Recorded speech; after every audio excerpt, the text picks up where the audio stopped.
So the Mortimer's trap comes out of the Roy Lopez.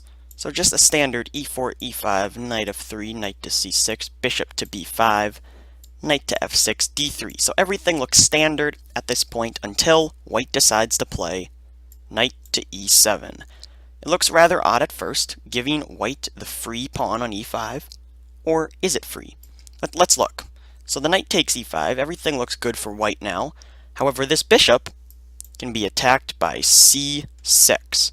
And now it has two safe squares to go to. Let's just pick this one on c4. No matter where it goes, the queen will come into a5. Check. White has to block, and black will win the knight. And now black has a significant material advantage.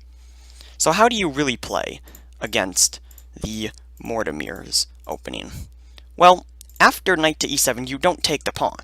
If black ever plays this on you, knight to c3, just a standard developing move, gives white the initiative. He now has 3 pieces developed for these 2 pieces developed. His bishop is also going to be developed soon, and black still has yet to move his d-pawn. So white has a significant advantage here.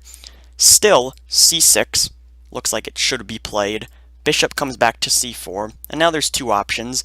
One of them, the more risky option, is d5. It does lose a pawn, though. After the check, bishop here, knight takes the pawn, there's the 1 pawn. And it does look rather risky for white because he now falls into the pin. However, this pin can easily be stopped by knight to c4. And then the queen most likely is going to move over to c5, and then the knight just moves away. And if the queen does decide to try to keep the pin, there are a number of things that can happen.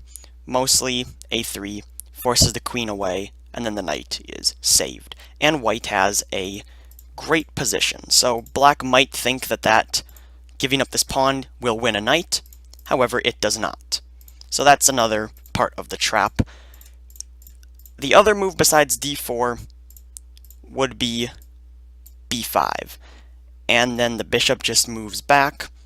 And now, after some standard developing moves, white still looks better.